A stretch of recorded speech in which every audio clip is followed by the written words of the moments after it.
সারা দেশে আগামী কয়েকদিন আবহাওয়া প্রধানত শুষ্ক থাকবে, তবে তাপমাত্রায় কিছুটা তারতম্য দেখা দিতে পারে। 9 ফেব্রুয়ারি সোমবার সন্ধ্যা 6টা থেকে পরবর্তী 120 ঘন্টার পূর্বাভাসে এমন তথ্য জানিয়েছে আবহাওয়া অধিদপ্তর। পূর্বাভাসে বলা হয়েছে, উপমহাদেশীয় উচ্চচাপ বলয়ের বর্ধিতাংশ পশ্চিমবঙ্গ আশপাশের এলাকায় অবস্থান করছে।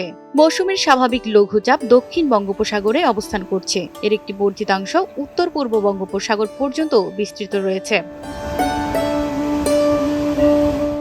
এ অবস্থায় সোমবার সন্ধ্যা 6টা থেকে পরবর্তী 24 ঘন্টায় অস্থায়ীভাবে আংশিক মেঘলা আকাশ সহ সারা দেশের আবহাওয়া শুষ্ক থাকতে পারে।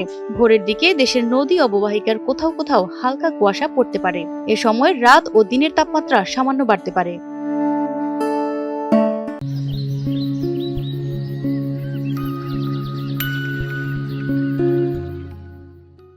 10 ফেব্রুয়ারি মঙ্গলবার সন্ধ্যা 6টা থেকে পরবর্তী 24 ঘন্টায় অস্থায়ীভাবে আংশিক মেঘলা আকাশ সহ সারা দেশের আবহাওয়া শুষ্ক থাকতে পারে। ভোরের দিকে দেশের নদী অববাহিকার কোথাও কোথাও হালকা কুয়াশা পড়তে পারে।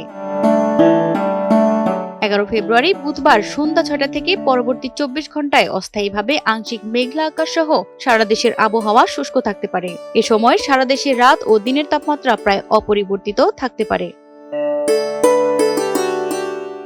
12 ফেব্রুয়ারি বৃহস্পতিবার সন্ধ্যা 6টা থেকে পরবর্তী 24 ঘন্টায় অস্থায়ীভাবে আংশিক মেঘলা আকাশ সহ সারা দেশের আবহাওয়া শুষ্ক থাকতে পারে। ভোরের দিকে দেশের নদী অববাহিকার কোথাও কোথাও হালকা কুয়াশা পড়তে পারে। 13 ফেব্রুয়ারি শুক্রবার সন্ধ্যা 6টা থেকে পরবর্তী 24 ঘন্টায় অস্থায়ীভাবে আংশিক মেঘলা আকাশ সহ সারা দেশের আবহাওয়া শুষ্ক থাকতে পারে। এ সময় রাত ও দিনের তাপমাত্রা প্রায় অপরিবর্তিত থাকতে পারে। বর্ধিত 5 দিনের আবহাওয়ার পূর্বাভাসে বলা হয়েছে, এ সময় রাত ও দিনের তাপমাত্রা আরও বাড়তে পারে। প্রতিমা সরকার, এনটিভি অনলাইন।